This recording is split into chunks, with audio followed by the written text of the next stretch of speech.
ಮೇಲೆ ಇರುವವರು ಸಜ್ಜನರಾದರೆ ಕೆಳಗೆ ಇರುವವರು ದುರ್ಜನರೇ. ಕೆಳ ಮೂರು ನರಕದೊಳು ಅಸಂಖ್ಯ ಭವಿಷ್ಯತ್ ತೀರ್ಥರಿಹರು. ಮೇಲ್ ಮ್ಲೇಚ್ಛ ಅವರಿಗಿಂತ ಶ್ರೇಷ್ಠರೇ. ಕೆಳ ಮೇಲಣ ಉನ್ನತ ಹೀನತ ನನ್ನಂತಹ ಬಾವಿ ಕಪ್ಪೆ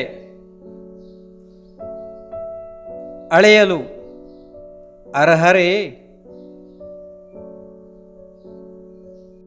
ಸಾಮಾನ್ಯ ತಿಳುವಳಿಕೆಯ ಜನರು ಮೇಲೆ ಇರುವವರನ್ನು ಶ್ರೇಷ್ಠರು ಮತ್ತು ಕೆಳಗೆ ಇರುವವರನ್ನು ಅದೃಷ್ಟಹೀನರು ಎಂದು ತಿಳಿಯುತ್ತಾರೆ. ಆದರೆ ಇದು ಏಕಾಂತ ಸತ್ಯ ಅಲ್ಲ. ಇದರಲ್ಲಿ ದೊಡ್ಡ ಅನೇಕಾಂತ ಇದೆ.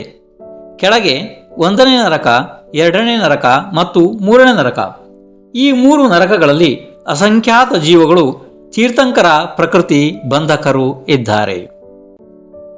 ಭೂಮಿಯ ಮೇಲಿರುವ ಮ್ಲೇಚ್ಛ ಜೀವಗಳು ಅವರಿಗಿಂತ ಶ್ರೇಷ್ಠರಾದರೆ ಇದು ವಿಚಾರಣೀಯ ಪ್ರಶ್ನೆ ಇದೆ. ಕೆಳಗೆ ಮೇಲೆ ಉನ್ನತೆ ಹೀನತೆ ಇದನ್ನು ನನ್ನಂತಹ ಬಾವಿಯ ಒಳಗಿನ ಕಪ್ಪೆ ತೂಗಲು ಅಸಮರ್ಥ.